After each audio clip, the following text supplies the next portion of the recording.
अस्सलाम वालेकुम dear student, क्या हाल चाल है? खैरियत है? ठीक ठाक है। Welcome to universal teaching academy.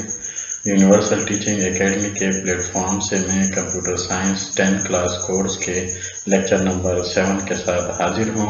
और आज जो हमें प्रॉब्लम दिया गया है वो है find the exponent of A given number. हमें एक नंबर दिया गया है जिसका हमने एक्सपोनेंट को देख के फाइनल कैलकुलेशन करनी है। जिस तरह फॉर एग्जांपल किसी नंबर का एक्सपोनेंट अगर 5 हो 6 हो तो हमने उसका आंसर निकालना है। तो चलिए स्टार्ट करते हैं। Problem number 7, find the exponent of A given number. एक नंबर जो आपको गिवन है उसका एक्सपोनेंट आपने मालूम करना है। हमारे पास planning the solution, input a number and it's exponents. हमारे पास दो इनपुट होगी, एक हमारे पास नंबर होगा और दूसरा उसका एक्सपोनेंट यानी रेज टू द पावर। वो जो रेज टू द पावर है वो एक्चुअली एक्सपोनेंट होता है। रिक्वायर्ड आउटपुट हमसे क्या रिक्वायर्ड है? Exponent of A given number, उस नंबर का एक्सपोनेंट मालूम करना है। प्रोसेसिंग, इस पूरे प्रोसेस में क्या होगा? Multiply the number as many times as its exponent. जितनी एक्सपोनेंट की वैल्यू होगी उतने बार यानी उतने टाइम हमने उस नंबर को मल्टीप्लाई करना है। तो एल्गोरिदम इसका क्या है? एल्गोरिदम स्टेप नंबर 1, हमने स्टार्ट लिया लेट द नंबर। हमने सपोज किया n एक वेरिएबल है जिसको हमने 8 उसको असाइन कर दिया एंड इट्स जो एक्सपोनेंट है उसके लिए हमने वेरिएबल e इस्तेमाल किया और 5 उसको असाइन कर दिया। यानी हमारे पास जो नंबर है वो 8 है और उसका एक्सपोनेंट 5 है। ये किस तरह है? ये यहाँ पे मैंने शो किया हुआ है। ये 8 ये आपके पास नंबर है और रेज टू दी 5, ये 5 क्या है? ये हमारा एक्सपोनेंट है। Step number 2, initialize the product p and k to 1। यहाँ पे हमारे पास दो और वेरिएबल हैं जो एक प्रोडक्ट का है p और k भी एक वेरिएबल है। इन दोनों को हमने k से इनिशियलाइज कर दिया या सॉरी 1 से इनिशियलाइज किया, यानी p इज इक्वल टू 1। यानी जो वेरिएबल हमारे पास p है प्रोडक्ट का, उसके अंदर सबसे पहले हमने 1 को स्टोर किया, यानी वो 1 से ही स्टार्ट लेगा। और k हमारे पास दूसरा वेरिएबल है जिसको हमने इनिशियलाइज किया 1 से। स्टेप नंबर 3 में हम क्या करते हैं? Find the product p। Product को मालूम करते हैं। हमारा प्रोडक्ट किस चीज़ के बराबर है? Product p is equal to p multiplied by n। तो अगर आप गौर करें इस वक्त प्रोडक्ट हमारे पास क्या है? वो 8 है, क्योंकि p में इनिशियली जो वैल्यू है वो 1 है और मल्टीप्लाइड बाई n को हमने सपोज किया है, उसके अंदर जो वैल्यू है वो 8 है। तो 1 multiplied by 8 is equal to 8, यानी हमारा पहला जो टर्न है, जो पहली कैलकुलेशन होगी वो 8 आएगी। उसके बाद स्टेप नंबर 4 में हम क्या करेंगे? स्टेप नंबर 4 में इंक्रीमेंट k बाई 1, हमने जो k की जो वैल्यू है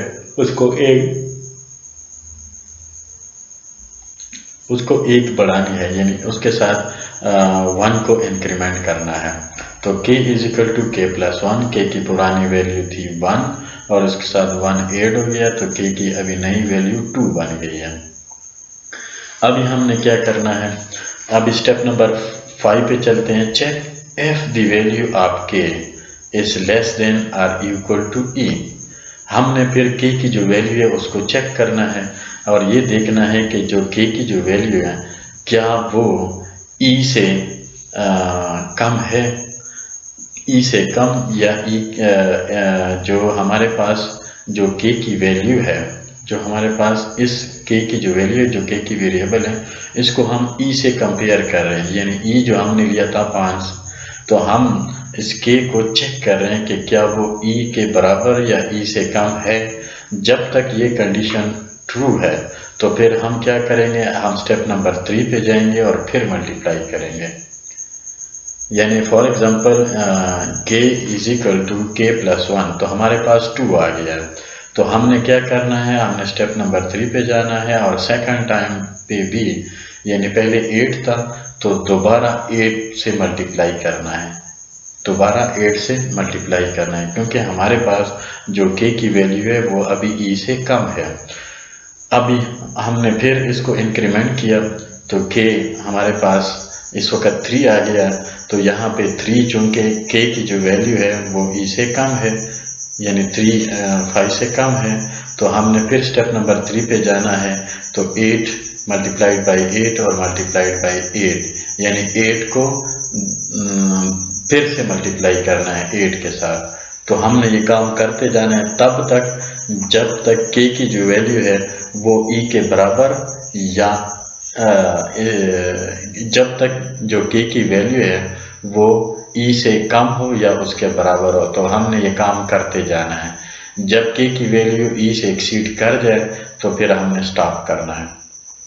ठीक है, हमने स्टॉप करना है।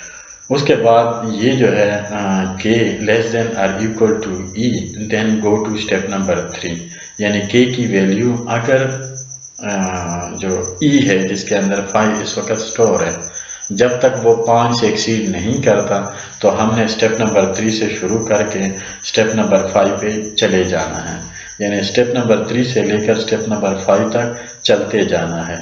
और हमने रोकना कब है, जब k e से एक्सीड कर जाए। ठीक है जी, तो इस तरह ये एल्गोरिदम है। और जब k e से एक्सीड कर जाए तो फिर क्या, गो टू स्टेप नंबर 6, हमने स्टेप नंबर 6 पे पहुंचना है, आउटपुट p, और उस वक्त प्रोडक्ट की जो वैल्यू होगी, यानी 8 को हम जब 5 टाइम्स मल्टीप्लाई कर देंगे और उस वक्त जो वैल्यू आएगी तो वो स्टेप नंबर 6 में हमने आउट करनी है और स्टेप नंबर 7 में हमने इसको स्टॉप करना है। ये था एल्गोरिदम। अब इसका फ्लो चार्ट आप देख सकते हैं। स्टार्ट का सिंबल है, उसके बाद पैरेललोग्राम है, इनपुट का सिंबल है, इनपुट हमारे पास नंबर है और उसका एक्सपोनेंट है। नेक्स्ट चूँकि हमारे पास प्रोसेसिंग शुरू हो रही है तो हमने पहले प्रोसेस में क्या किया है, वेरिएबल्स को इनिशियलाइज किया है, p प्रोडक्ट को 1 से इनिशियलाइज किया है और k को भी 1 से इनिशियलाइज किया है। नेक्स्ट हमारे पास फिर प्रोसेसिंग है, तो हम कौन सी प्रोसेसिंग कर रहे हैं, पहले प्रोडक्ट मालूम कर रहे हैं, product is equal to p multiplied by n, यानी जो प्रोडक्ट है, प्रोडक्ट की जो पुरानी वैल्यू है उसको नंबर के साथ मल्टीप्लाई करते हैं एंड सो ऑन। और उसके बाद हमारे पास जो k वेरिएबल है उसको इंक्रीमेंट करते जाना है, यानी चूँकि हमने 5 टाइम्स करना है तो k का जो वेरिएबल है वो 5 तक जाएगा। अगर हमारे पास एक्सपोनेंट 8 होता तो ये k का जो हमने थ्रेशोल्ड रखना था वो 8 रखना था। तो ये चेक कर रहे हैं। उसके बाद आगे हम इन्हें एक कंडीशनल स्टेटमेंट लगाई है, डायमंड का सिंबल है, तो यहाँ पे हम डिसीजन ले रहे हैं। जब तक k is less than or equal to e, जब तक k की ये जो कंडीशन है ये यस है, यानी ट्रू होता रहेगा, तो हमने क्या करना है, हमने प्रोडक्ट और इंक्रीमेंट ये 2 काम करने हैं। ठीक है, फिर वहाँ यहाँ पे आना है, जब ये प्रोडक्ट और इंक्रीमेंट की ऑपरेशन हो जाते हैं तो फिर हमने इस डायमंड सिंबल में आ जाना है डिसीजन में, फिर k को चेक करेंगे, अगर वो e से कम है तो फिर हमने क्या करना है, फिर से प्रोडक्ट और इंक्रीमेंट करना है और इसी तरह ये काम करते जाना है जब तक k e से एक्सीड नहीं करता। तो जब k e से एक्सीड कर जाता है तो यस चूँकि नहीं रहेगा, नो हो जाएगा, तो हम क्या करेंगे, आउटपुट p कर देंगे, यानी उस वक्त जो फाइनल प्रोडक्ट है तो हमने इसको क्या करना है, आउटपुट करना है और फिर स्टॉप करना है। तो डियर स्टूडेंट, ये थोड़ा सा कॉम्प्लेक्स है, कैलकुलेशन है, बस इसको और से देखना है। ज़्यादातर इस वेरिएबल पे नज़र रखें, इसमें थोड़ी बहुत गड़बड़ बंदे से हो जाती है, तो आप इसको और से देखा करें। ठीक है, तो इतना मुश्किल भी नहीं है, बस थोड़ा सा स्टेप्स याद रखें। तो एल्गोरिदम और फ्लो चार्ट दोनों को कंबाइन करके देखेंगे तो आपके लिए इजी होगा। तो डियर स्टूडेंट, इस लेक्चर को यहीं पे रोकते हैं, अगले लेक्चर में इंशाल्लाह नए प्रॉब्लम के साथ हाजिर होंगे।